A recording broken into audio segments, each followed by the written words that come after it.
Une fois n'est pas coutume, aujourd'hui on parle des tendances automne-hiver 2025-2026. Je sais que vous adorez cette vidéo et c'est l'une des vidéos qui me prend le plus de temps parce que je décortique chaque tendance et j'essaye de trouver un sens. Un sens non pas uniquement pour le monde de la mode parce que ça, ok, les défilés, les podiums, c'est cool, mais un sens pour nous en tant que reste de l'humanité. Qu'est-ce qui va nous parler? Comment est-ce qu'on peut s'en inspirer? Quelles sont les muses qui sont reliées à chacun de ces styles et comment est-ce que vous pouvez, avec ce que vous avez déjà dans votre garde-robe, prendre le maximum d'influence et d'inspiration pour avoir un style qui vous plaît. Comme je l'ai déjà expliqué dans mes anciennes vidéos, les tendances, ce sont des phénomènes extrêmement intéressant, un phénomène qui est intéressant au niveau de l'ère du temps. En fait, on peut vraiment voir quel est le cycle dans lequel on est quand on regarde les tendances. On peut comprendre un petit peu quelles sont les habitudes, quel est l'état de l'économie, quelle est la situation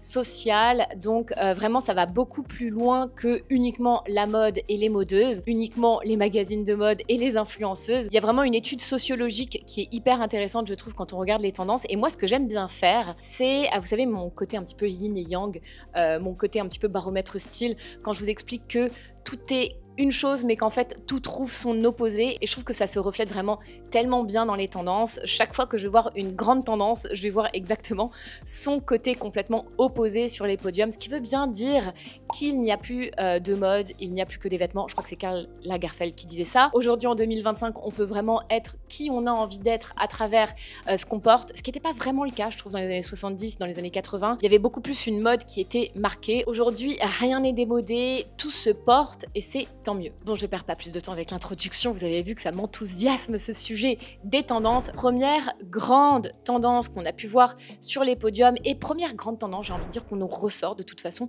à chaque rentrée scolaire, c'est la mode du tailoring, la mode du power dressing. Très bizarrement, c'était exactement la même mode l'année dernière, bien qu'il y a quelques différences quand même. On va retrouver des tenues qui vont être un petit peu plus sculpturales, avec des épaules qui vont vraiment être marquées et avec une taille qui, elle aussi, va être marquée. Donc vraiment l'effet X comme ça, qui est pour moi plus féminine. Donc on n'est plus vraiment dans une mode qui va être oversize, très masculine, quelque part plus de genre, hein, non genré. Maintenant, on va être vraiment dans une féminité, dans une élégance qui va s'affirmer et qui va s'affirmer jusqu'au bout des ongles, j'ai envie de dire. On a retrouvé, comme je le vous disais, chez Saint Laurent, des épaules marquées, des tailles structurées, des silhouettes strictes et sombres, avec des couleurs qui vont être entre le bleu marine, le gris, le marron, dont on reparlera un petit peu après, et aussi pas mal de noir, des blazers masculins, féminins, revisités comme chez Prada, des costumes ceinturés. Il y a beaucoup de ceintures et je trouve que c'est une belle façon aussi de renouveler vos costumes et vos blazers que de les ceinturer. Je trouve que c'est une bonne idée à essayer dans votre shopping de garde-robe. Et puis bien sûr, des tailoring assez épurés, c'est le grand retour de la jupe crayon. Ça fait un moment qu'on était beaucoup plus dans des jupes longues, dans des jupes vaporeuses. Bon, vous verrez qu'il y en a aussi, mais il y a vraiment le retour de cette silhouette jupe crayon qu'on avait oublié, hein, j'ai l'impression, pendant quelques années. On va retrouver un minimalisme extrêmement élégant chez Stella McCartney. On va revisiter aussi le côté un peu 90s avec Calvin Klein, qui est vraiment la marque du minimalisme à la façon des années 90. Et puis d'une manière générale, des silhouettes qui vont être strictes et qui vont être modernes, mais qui auront quand même ce côté un peu glamour élégant. Du coup, c'est portable au quotidien. C'est une mode qui donne de l'assurance, c'est une mode qui donne de la confiance.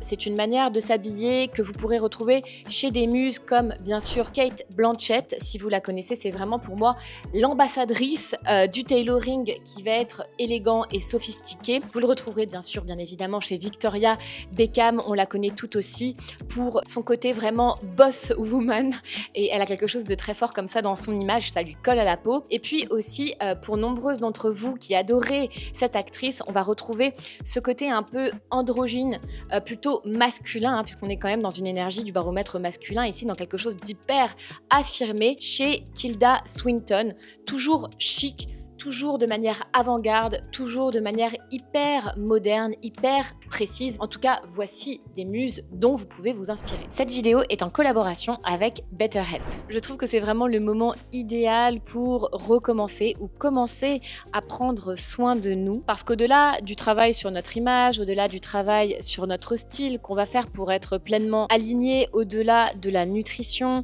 au-delà aussi même du sport et des activités qu'on peut avoir, il y a quelque chose qu'on oublie très souvent, c'est la santé psychologique. Cela fait des années maintenant que j'ai un suivi psychologique en ligne. Je trouve ça extrêmement important pour avoir de la clarté en fin de compte sur les actions que je mène au quotidien. Et aussi, je trouve ça important au niveau de mes relations, c'est-à-dire qu'aujourd'hui, quand j'ai des choses à poser, je vais plutôt les poser avec ma thérapeute plutôt que venir en parler à ma famille ou peut-être inonder mon mari avec plein d'informations. En fait, c'est une façon pour moi de prendre soin de moi, c'est une façon pour moi d'améliorer mon bien-être et ma relation à moi-même, mais c'est aussi une façon pour moi d'améliorer mes relations au quotidien. Pour tout vous dire, j'ai commencé ce suivi psychologique il y a maintenant un petit peu plus de 8 ans, lorsque j'ai accouché de Noah et que j'ai déménagé dans un autre pays. J'avais tous mes repères qui étaient chamboulés et c'était pas facile en fin de compte de pouvoir en parler. C'était pas facile non plus de pouvoir me réancrer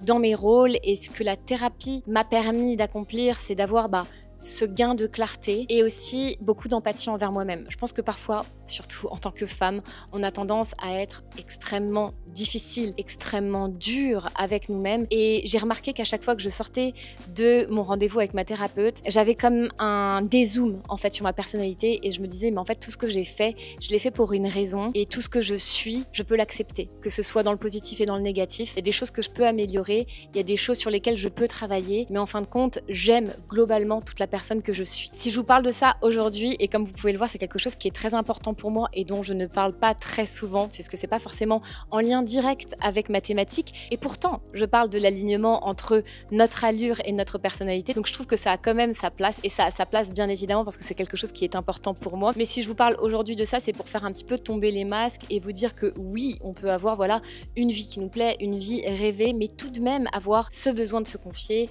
avoir ce besoin de travailler sur soi pour toujours devenir une meilleure version de nous-mêmes. Pour moi, la thérapie devrait être vraiment disponible pour chacune d'entre nous, et pour l'avoir vécu, ce passage de trouver la bonne thérapeute, je sais que le principal problème, c'est justement de tomber sur la bonne personne. Et c'est là où je trouve que BetterHelp, dont vous avez d'ailleurs sûrement déjà entendu parler, a vraiment un concept révolutionnaire. Si vous ne savez pas ce que c'est, BetterHelp est une plateforme de thérapie 100% en ligne. C'est un peu un site de rencontre pour vous et votre thérapeute, parce que plus que de vous mettre en ligne et de vous mettre en réseau avec toute une communauté de thérapeutes, BetterHelp fait encore mieux, c'est-à-dire que vous avez un quiz que j'ai moi-même fait et qui est extrêmement complet pour pouvoir trouver le thérapeute qui va le plus vous parler et avec qui vous allez le plus adhérer. En fait, c'est vous qui choisissez tout. Vous choisissez si le thérapeute qu'on vous a proposé vous convient. Vous choisissez si vous préférez un appel visio. Moi, c'est ma manière préférée puisque je trouve que du coup, on dédie une vraie séance, un vrai temps pour la thérapie, ou alors vous pouvez aussi discuter par messagerie avec votre thérapeute. Donc en fin de compte, vous choisissez comment est-ce que vous avez envie de mener cette thérapie. Ça fait assez longtemps que je connais BetterHelp, mais le problème c'est qu'avant il n'y avait que des thérapeutes anglais, et je trouve ça personnellement compliqué de pouvoir discuter en anglais, même si j'adore l'anglais. La grande révolution, c'est que maintenant ils ont plus de 150 thérapeutes français. Ces thérapeutes sont inscrits à l'agence régionale de santé, et en plus vous pouvez discuter par messagerie de manière illimitée avec votre thérapeute entre les séances. C'est pour moi la manière la plus flexible d'opérer votre thérapie, et aussi une chose très importante avec BetterHelp, c'est que vous pouvez changer de thérapeute quand vous le voulez. Il n'y a pas de frais supplémentaires pour un changement de thérapeute et c'est complètement sans engagement, c'est-à-dire que vous pouvez faire une pause si vous estimez avoir besoin d'une pause. Si vous avez envie d'améliorer la personne que vous êtes et surtout cette relation à la personne que vous êtes, non pas que par le vêtement, mais aussi par ce qui se passe dans votre tête et les possibles histoires que vous vous racontez, si vous avez besoin de hauteur, si vous avez besoin de clarté, vous pouvez utiliser le lien que je vous donne ici. Vous avez moins 10% de réduction sur l'offre avec le lien et vous le verrez quand vous allez faire le de quiz. C'est une plateforme qui est extrêmement bien pensée. C'est un concept qui est pour moi complètement révolutionnaire et qui peut apporter beaucoup, qui peut changer du tout au tout votre rapport à vous-même dans votre quotidien. Deuxième tendance qui m'amuse parce que c'est exactement le contraire, opposé de ce que je viens de vous dire, et franchement ce phénomène ça s'explique à chaque fois qu'on va avoir quelque chose de bien précis, et donc là dans le tailoring, l'idée d'épaules extrêmement sculpturales, de cette taille marquée, de quelque chose d'assez anguleux en fin de compte, on va retrouver quelque chose de beaucoup plus rond, de beaucoup plus doux, de complètement déstructuré, et c'est donc la tendance numéro 2 que j'ai appelée, parce que je ne savais pas comment l'appeler, la tendance du cosy déstructuré. En fait, elle est complètement anti-tailoring, donc anti tout ce que je viens de vous dire. C'est une tendance qui va vraiment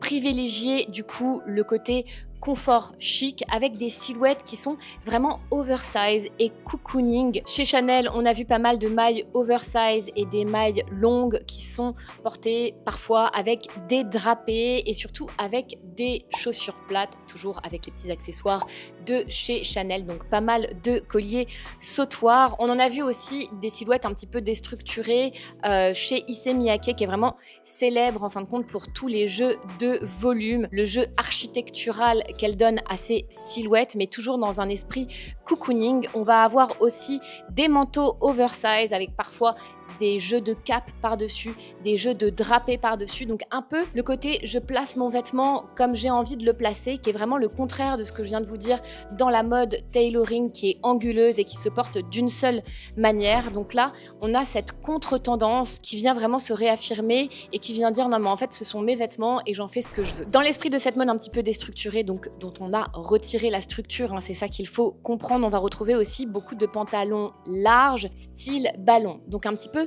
style Sarwell, style Barrel, comme on a pu aussi les voir depuis un petit moment. Vous savez, ces pantalons qui vont être plutôt taille haute et qui vont avoir un effet boule, un effet rond, qui vont se resserrer la plupart du temps à la cheville. Alors, c'est un peu polémique, c'est vrai que c'est pas les pantalons les plus faciles à porter, mais on reste dans ce côté arrondi, ce côté plus féminin, ce côté plus cocon qui vraiment vient témoigner de cette tendance. Et puis pour vous parler d'un accessoire, dans cette tendance, on va bien sûr avoir des sacs mou. Ça fait assez longtemps qu'il y a cette mode du plus grand sac, du sac mou qui ne se tient pas vraiment et qui va être du coup plus décontracté. On en a vu chez Fendi, chez Vuitton, chez Chloé et aussi chez Armani. C'est vraiment la mode du sac quelque part un petit peu artisanal, slouchy, comme on dit en anglais, donc vraiment dans cette idée du déstructuré, mais bien sûr, il va être raffiné, il va être élégant, parce qu'il va avoir la plupart du temps des détails de métallisation, parfois des détails aussi de gris-gris.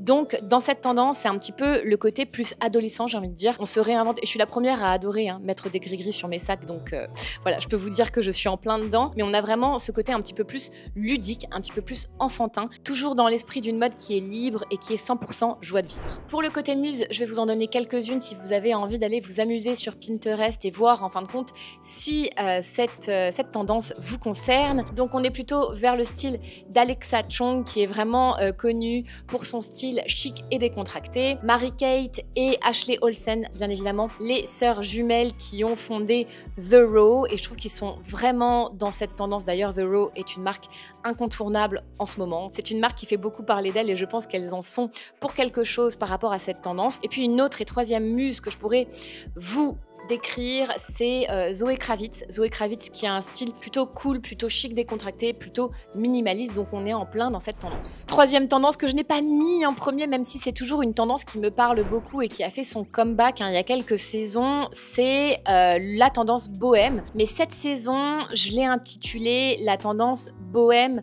western. Pourquoi western? Parce qu'elle a ce côté un petit peu plus rock'n'roll, ce côté un petit peu plus affirmé, peut-être aussi parce que ce sont des collections hiver, donc elle est moins romantique qu'en été. Et puis on va lui ajouter des petites choses, des petits détails qui vont tout changer, comme je vais vous le dire juste après. Donc dans cette tendance un petit peu modernisée, on va retrouver toujours de la dentelle à boire, de la dentelle à manger, de la dentelle sur les collants. D'ailleurs, ça c'est quelque chose qu'on n'avait pas vu depuis quelques saisons, c'est vraiment le comeback du collant. Dites-moi dans les commentaires si vous avez envie que je vous fasse une vidéo spéciale sur les collants, c'est quelque chose qu'on m'a demandé sur Instagram, mais que je n'ai pas encore fait. Et c'est vrai que c'est un sujet passionnant, le collant.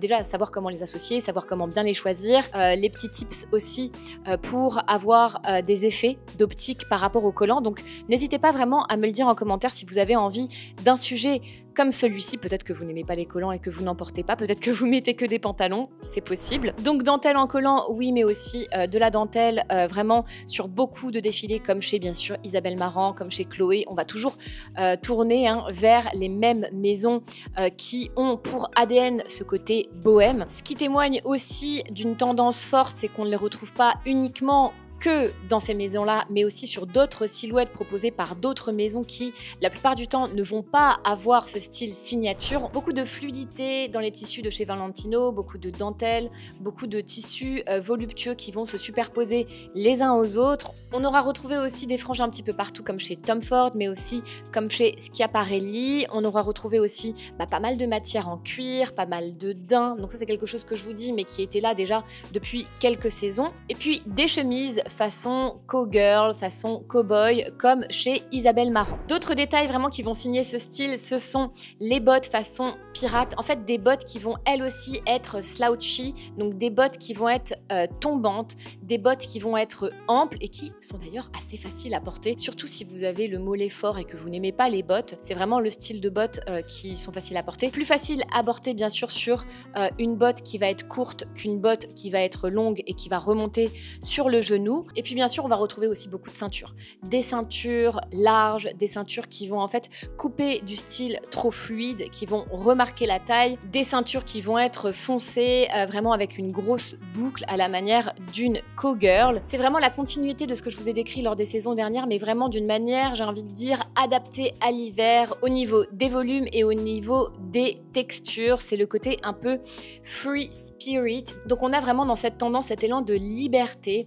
cet élan de grands espaces à l'américaine qui s'inscrit dans ce style, donc moins dans le côté romantique, comme je disais, mais plus dans le côté folk. Pour les muses de ce style bohème revisité, ce style modernisé, on aura bien sûr et bien évidemment Sienna Miller, on aura aussi Florence Welch avec beaucoup de cap, beaucoup de folk, beaucoup de bohème attitude, j'ai envie de dire, et puis bien sûr, pour celles qui aiment, Kate Moss, mais avec un côté un petit peu plus rock et beaucoup de franges. Quatrième et avant-dernière tendance, et ça va vous faire bien rigoler puisque on est exactement dans l'opposé de ce que je viens de vous dire, c'est-à-dire que là, on va être dans une tendance bien rangée, dans une tendance bien british et dans un style en fin de compte qui est traditionnel. Je l'ai nommé le rétro prépi revisité parce que oui, il y a toujours quelques twists, il y a quelques trucs qui vont changer saison après saison. Dans cette tendance, on va retrouver bien évidemment beaucoup de carreaux. On en a vu aussi chez Durand Lantin, je sais pas si je prononce bien. J'ai vu aussi pas mal de trench, des trench un petit peu modernisés, mais vraiment c'est une pièce incontournable, je trouve, le trench. Si vous hésitez encore à vous en offrir un, franchement allez-y, c'est la pièce qu'on ressort en mi-saison et qu'on adore porter. Des trench, on en a vu chez Miu Miu, on en a vu chez Lacoste, on en a vu chez Ganni, on en a vu chez Dior, de plein de manières différentes. On a aussi vu ce côté veste Barbour qu'on voit aussi pas mal dans la rue. Donc du coup, l'univers prépi est très présent, mais il revient de manière un petit peu twisté, et j'avais envie de dire un petit peu déguisé, mais avec un côté vraiment décalé un peu à l'image de cette deuxième tendance qui est déstructurée. On s'amuse un petit peu des codes pour les détourner. On aura vu chez Céline des gros nœuds et on voit aussi dans les tendances de rue des gros cols qui prennent beaucoup d'importance et qui vont venir même chevaucher les manteaux, se porter par-dessus les trench, par-dessus les manteaux. Pour les muses de cette tendance qui est pour moi au centre du baromètre, on est vraiment dans quelque chose qui ne s'identifie pas comme du féminin ni du masculin. On va retrouver bien sûr Olivia Palermo qui est pour moi vraiment l'une des égéries du baromètre contrastant, donc qui s'amuse des codes. Là vraiment on s'amuse des codes aussi dans cette tendance. Et une autre muse que je pourrais vous donner, parce qu'on n'est pas obligé de s'arrêter aux chanteurs et aux acteurs de notre génération, on peut aussi aller voir en fin de compte dans les séries et dans les rôles qui existent dans les séries. Et moi quand je pense en fait à cette tendance, je pense aussi à Blair Waldorf de Gossip Girl, pour celles qui connaissent. C'est vraiment l'incarnation du style prépi détourné. Parlons maintenant de la cinquième tendance qui est en fin de compte une tendance sur les couleurs automne-hiver. Je sais que vous aimez bien quand je fais un petit peu le tour des couleurs. On va déjà parler de l'incontournable, l'indétrônable marron. Oui, le marron est encore et toujours là. Il est souvent appelé maintenant le nouveau noir. Chose qui pour moi est vraie et fausse en même temps. C'est vrai qu'il y a beaucoup de marron et qu'il y en a presque autant que du noir. Mais le noir est toujours extrêmement présent dans les collections, surtout dans les collections automne-hiver. Par contre, là où le marron est intéressant, je trouve, par rapport au noir, c'est qu'il va aller avec beaucoup plus de couleurs, que ce soit des couleurs basiques ou que ce soit des couleurs plus fortes ou même des pastels que le noir. On a vu ça chez Miu Miu qui mélange vraiment le marron à des couleurs plus sobres comme le bleu marine, mais aussi à une touche de rouge. On a vu ça aussi chez Saint Laurent et chez Acne Studio. On va avoir des touches d'une autre couleur portées avec des silhouettes marron. C'est vrai que le marron, pour moi, va pouvoir se fondre à beaucoup plus de tenues. Il est beaucoup plus doux, comme je vous le disais la semaine dernière sur ma vidéo spéciale maquillage. Je vous disais que j'avais vraiment remplacé tout le noir de mon maquillage pour les yeux par du marron parce qu'il y a ce côté, ça se fond plus à notre tenue, ça se fond plus à notre personnalité. C'est une couleur qui est plus apaisante et qui du coup est beaucoup plus douce au porté.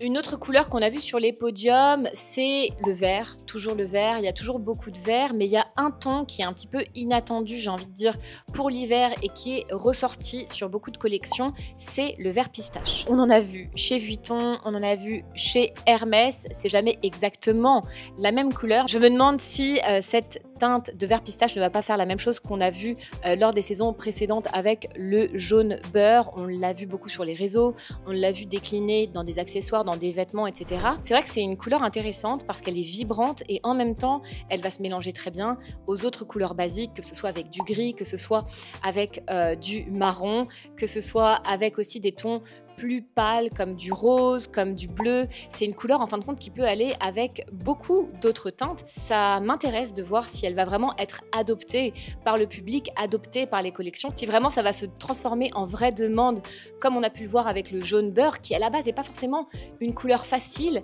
mais qu'on a tout aimé porter apparemment. Et puis l'autre chose que j'ai beaucoup remarqué, c'est des accents de couleurs sur des tenues neutres. Alors vous savez, il y a eu beaucoup la mode ces derniers temps du pop of red. Donc on a vu ça chez Hermès, on en a vu chez Vuitton, on en a vu aussi chez Ferretti et chez Miu Miu. Donc en fait, le but de ça, c'est d'avoir une silhouette qui est plutôt ancrée dans des tons qui vont être naturels, dans des tons qui vont être basiques, qui vont être chaleureux, et ensuite de rehausser le tout, d'apporter une touche d'originalité avec une couleur extrêmement lumineuse, souvent portée à côté du visage. Ça va donner tout de suite un côté plus vibrant, un côté plus joyeux, un côté plus lumineux. Bon bah voilà, c'est tout pour cette vidéo, j'espère que ça vous aura plu. C'était un vrai plaisir pour moi de décortiquer les tendances et de vous expliquer un petit peu comment ça peut jouer aussi sur notre société, comment ça peut jouer aussi sur notre créativité. J'espère qu'il y a des choses qui vous ont intéressé, j'ai envie de dire, j'espère surtout qu'il y a des choses qui vous ont inspiré. Parce que le plus important, ce ne sont pas les podiums, le plus important, ce n'est pas ce que les créateurs font, même si c'est cool pour l'inspiration, c'est cool pour le côté artistique du style. Le plus important, c'est comment vous l'adoptez, ce que vous faites de ces informations que je vous ai données et comment est-ce que vous allez vous en servir pour vous sentir bien, dans l'air du temps, vraiment aligné à la personne que vous êtes, parce que mon but sur cette chaîne, c'est vraiment ça, c'est ce côté un petit peu psychologique aussi du vêtement, c'est-à-dire de vous aider à être la meilleure version de vous-même à l'extérieur pour que ça s'aligne en fait à l'intérieur et que ça vienne travailler aussi votre intérieur. En fait, mon but à moi, c'est de vous faire sentir au top pour avoir la vie que vous méritez d'avoir, c'est-à-dire la plus belle des vies, que vous ayez 20, que vous ayez 70 ans, que vous m'écoutiez depuis la France ou le Canada ou l'Australie ou l'île Maurice, peu importe, vous méritez de vous sentir belle et bien dans vos vêtements. Si vous avez aimé cette vidéo, n'hésitez pas à vous abonner et à me rejoindre aussi sur Instagram. Je vais vous donner tous les jours des petites pépites pour améliorer votre confiance en vous et améliorer votre style.